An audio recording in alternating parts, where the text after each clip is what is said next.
Um, my pregnancy beginning with Xavier was wonderful.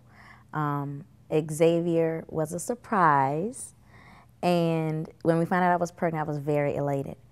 Um, the beginning of the pregnancy was wonderful, had no complications up until probably around my fifth and a half, 6th month.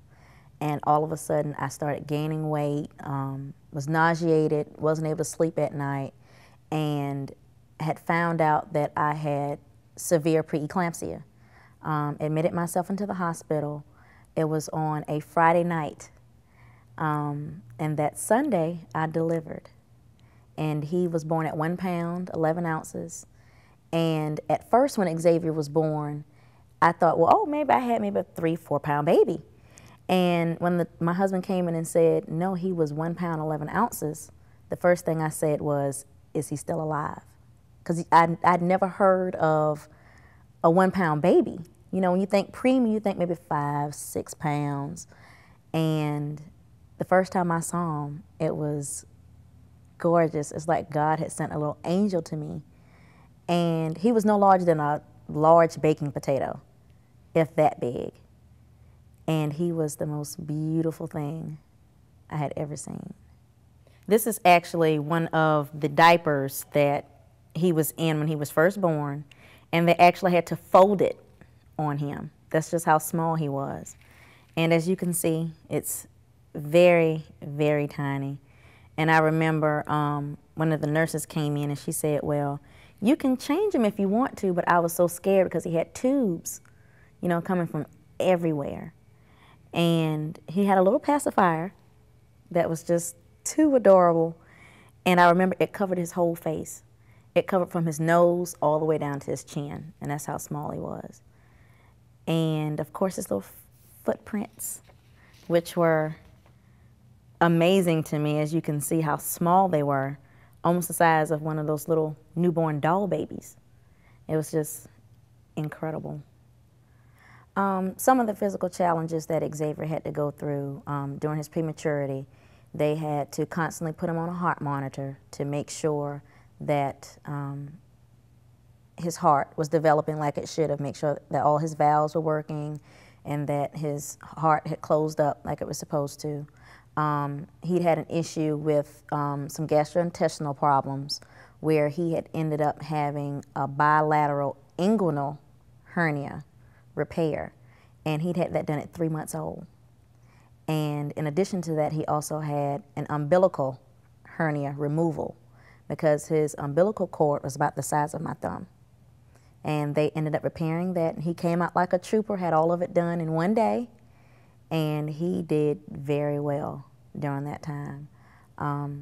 Also, he had had some issues with feeding for a little while. He really didn't start taking the bottle well until probably about 2 to 3 weeks before he came home. So he was tube fed most of the time, and he was taking around 2 to 4 ounces of milk when he first came home. So he had a lot of complications as a preemie, but he is doing excellent now. How long was he in the hospital? Xavier was in the hospital for 3 months. He was there from the 14th of January up until like the last week or so of April. And then he was home just in time, about 2 weeks before Mother's Day of 2007. He had been due, he came home about the time he was due? Or? Yes, he did. His due date was actually March the 29th, and he came home around April 17th of 2007.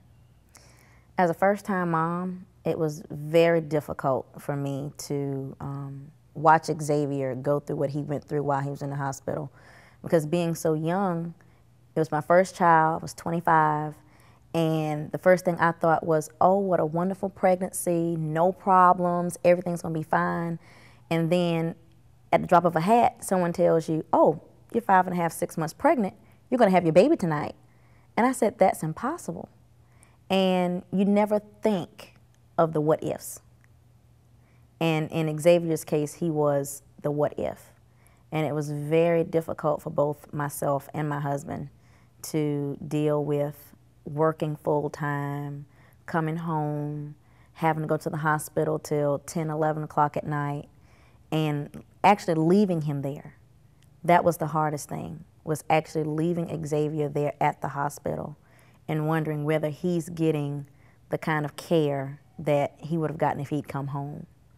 One of my biggest concerns or issues with me was I was afraid Xavier wouldn't know me, because at the NICU, he constantly had people checking on him and constantly had people in and out looking after him. And my biggest fear was he would not know who I was. So I would stay there for long hours at a time, no matter what time of day it was. I could get off from work 7 o'clock, 8 o'clock at night. I was there till 10, 11, 12 o'clock at night, just watching him, because I felt like I had to protect him because he was so small. Fortunately, we were able to receive Medicaid services for Xavier's medical expenses. For example, I remember one day I'd come home and we had received a doctor's bill just for the cardiologist, just for him to come in once a week and check Xavier, you know, no major test or anything, and the bill was $360. And I was like, only thing the cardiologist did was just come to see him. And just from that one bill, from that one visit, I can only imagine how much our medical bills would have been for that 3-month stay. And not even for the 3-month stay. I mean, he had to constantly go to doctor's visits every 2 weeks, had to go to his cardiologist once a month, had to go to the ophthalmologist to check his eyes and make sure they were developing like they were supposed to. So I really don't know how my husband and I could have made ends meet if we didn't receive the services for Medicaid for Xavier's birth. Currently, Xavier has had some issues with feeding and expressive language. Up until this point, he has been developing very well with the medical care that he has been receiving due to the services that Medicaid has been able to render.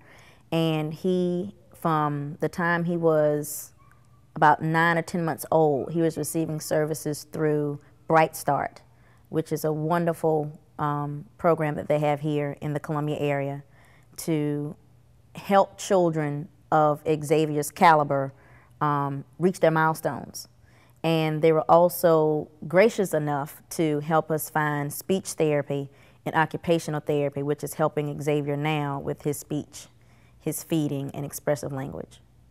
Well, with Xavier's prematurity, and with all preemies, they are at risk for any type of infection. And one infection that the doctors were majorly concerned about, because with preemies, their lungs are undeveloped, was the RSV vaccination.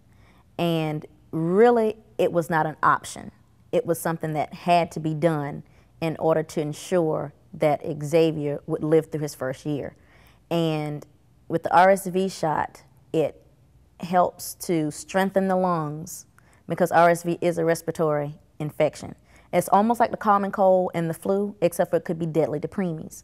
And unfortunately, a lot of insurance companies refuse to pay for it because it costs so much. Even a lot of private doctors are not able to get the vaccination because it's so expensive. So we had to go to a pulmonologist to actually get the vaccination taken care of, and the shots were actually $3,000 per shot. And he had to get that shot from the end of October through early March, once a month. Unfortunately, during that time, Xavier had contracted the flu, and he had already had his 2 booster shots for the flu, and he'd also had 2 bouts of the RSV shot, which they had said because he had had his RSV shots and his flu shots that he was actually able to keep from being in respiratory distress. From the understanding that I have, because he's on a special Medicaid because of his prematurity, as long as Xavier is considered to be premature, which he qualifies because of his underbirth weight. Currently, Xavier will be 2 years old in a little less than a month, and he's currently 19 pounds. So because of his weight and his delays with his speech and his feeding, that he will continue to qualify as long as he continues to progress and meet his milestones. Well, while my husband and I were in the NICU with Xavier, we had the opportunity to meet other parents that were not as fortunate to receive Medicaid benefits as we were. We were very fortunate to have a social worker that was diligent enough and willing to help us find the services that were available to help us with our medical expenses. At the time, considering the type of jobs that my husband and I had, with me working in healthcare myself and he working in the car business, we automatically thought with the misconception that Medicaid is only for the underprivileged or those persons that are unable to pay for their medical expenses. So for us to find out that there are different walks of life, different cultural backgrounds, different people that come from the same backgrounds as us or different backgrounds, that you can qualify for Medicaid and that those services are readily available if the resources are there for you to find them. How did you find them? Well, we found Medicaid through a very wonderful social worker at Richland Hospital. Her first name was Ann. Can't remember her last name. But Ann came, I never forget, Ann came in the room and she said, well, I understand that you're going through a lot right now, and I see that you currently are not insured, but you are insured through Medicaid. And because of Xavier's underweight and because of his circumstances, he will automatically qualify for Medicaid. And these are the things that we need, and I can rest assured you everything will be okay. And surprisingly and amazingly, Ann was right. And I can honestly say if it wasn't for Ann, I would not have even thought about Medicaid and how beneficial it would have been to Xavier's care. Medicaid has helped my family make ends meet, where I don't have to decide between my son's life and putting food on the table. Because going back to the RSV shot, that was something that he had to have. And there is no way I could have been able to pay $3,000 a month. That's a down payment on a car. And pretty much Xavier is my backbone. And as a parent, for me to have to wonder whether or not I'm going to feed myself or take care of my baby, that's not a hard decision to make. But Medicaid made that decision easier for myself and my husband to make, to take care of Xavier, to make sure that his life, well, his longevity, so to say, is better than what it would have been if we had to pay for the medical expenses ourselves out of pocket. Well, from working in healthcare myself, I am very upset to hear that the legislature is looking toward making budget cuts for Medicaid, considering that a lot of families, this is how they're getting their medical bills paid. Just imagine how you would feel if you had a young child or an elderly parent or even a husband or a wife that you could not take care of, and you had to sit there with them at home and watch them waste away. That is the worst feeling that any family member or any child or any parent would have to go through, is to sit there and watch your child or family member waste away because you cannot figure out how you're going to pay the medical expenses. Well, I can tell you one of my biggest concerns that I see in the nursing care aspect of Medicaid is that we meet these families that come in and the first thing they have is this misconception about nursing homes to begin with. And then once they get past that misconception that, mother or father's here to die, once they get past that, then they're going to the denial stage. And then once they get past that denial stage, then they say, okay, well now, how am I going to pay for this? How am I going to take care of my mother and father?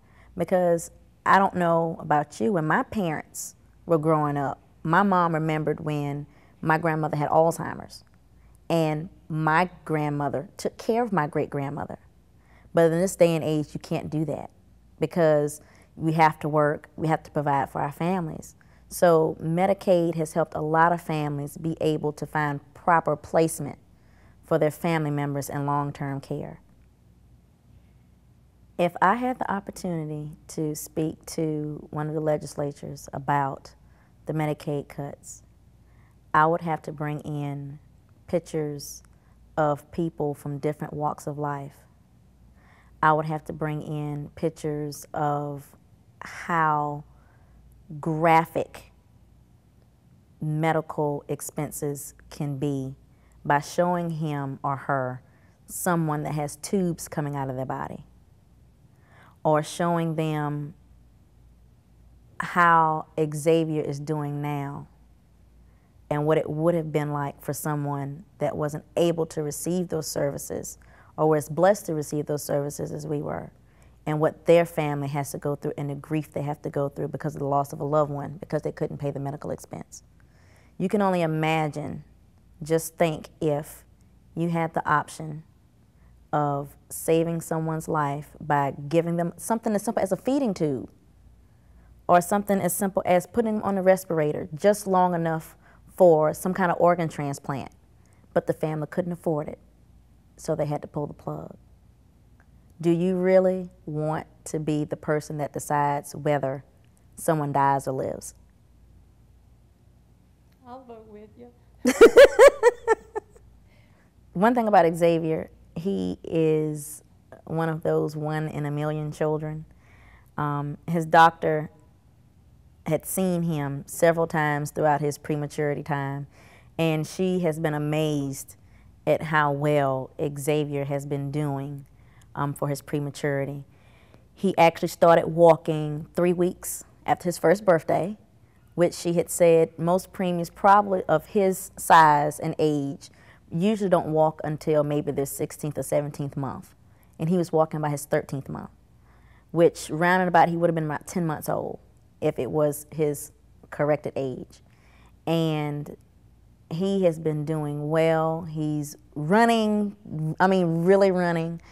And other than the feeding and the speech that he's been having issues with, he has been growing by leaps and bounds. Xavier ended up receiving some scars from his stay in the NICU. He has one on his forehead, one near his knee, and actually 2 near his knee, and one near his ankle where they had to do blood transfusions. And all of those came from IVs. I remember Xavier would pull his IVs out of his arm when he was in the NICU. So they said in order to keep them in, they would have to put them in his head. And to walk in and see my child with IVs in his head was the most graphic thing I had ever seen. You know, you see pictures of other people's children, but when you see your own child with IVs and tubes coming from everywhere, it's truly heartbreaking. Truly heartbreaking. From being a first-time mom of a preemie and working in healthcare and see how important quality of life is to individuals, I think that the legislature should really reevaluate their decision to do budget cuts for Medicaid, because when you think about how much time and how much effort and how much love families have put into individuals, and to see them slowly waste away, or to see them slowly die in your arms because you felt like they didn't have the right to receive good care, I think that is the most inhumane thing that anyone could possibly think of. I don't see how we can come up with money to build bridges and build roads and come up with stimulus checks, but we can't figure out how to improve our insurance system, not only in South Carolina, but nationwide. I mean, we have several countries out there that have free health insurance, and we're supposed to be the most powerful nation in the world, and we can't figure out how to take care of our persons that are in need. And I think it's just horrible to see that we're making so many budget cuts where we could be saving so many lives.